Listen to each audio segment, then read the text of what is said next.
বিড়াল কথা বলতে পারে কিনা এই প্রশ্নের উত্তরে বিজ্ঞানের ভাষা আর হৃদয়ের ভাষায় কিছুটা পার্থক্য আছে।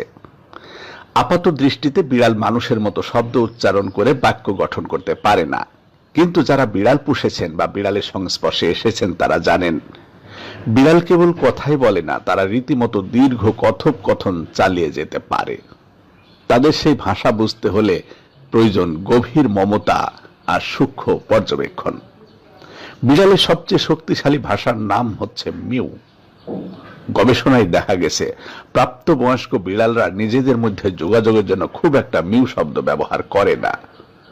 তারা এই বিশেষ ধ্বনিটা তৈরি করেছে কেবল মানুষের কথা বলার জন্য। একটি বিড়ালের প্রতিটি মিউ ভিন্ন অর্থ বহন করে।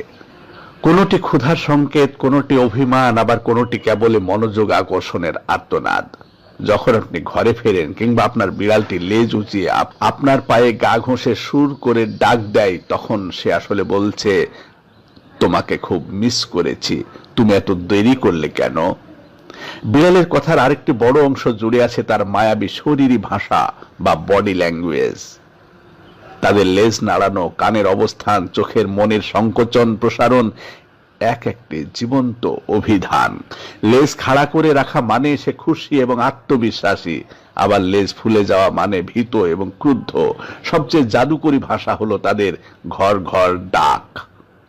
এটি প্রশান্তি এবং ভালোবাসার এক গভীর গুঞ্জন। যখন একটি বিড়াল আপনার কোলে শুয়ে এই শব্দ করে, তখন সে আপনাকে তার পরম নির্ভরতার কথা জানিয়ে দেয়। বিড়াল কি সত্যিই মানুষের কথা বোঝে? প্রাণীবিজ্ঞানীরা বলেন বিড়াল মানুষের কণ্ঠস্বরের স্বরভঙ্গি এবং আবেগকে অত্যন্ত নিখুঁতভাবে শনাক্ত করতে পারে।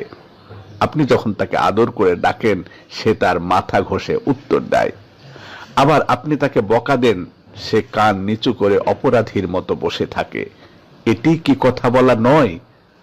তারা শব্দের চেয়ে অনুভূতির ভাষায় বেশি পারদর্শী। অনেকে মনে করেন বিড়াল স্বার্থপর, কিন্তু বাস্তবতা হলো তারা অত্যন্ত আত্মমর্যাদাবান। তারা কোনো খেলনা নয় যে আপনার নির্দেশ মানবে, বরং সে একটি স্বতন্ত্র আত্মা।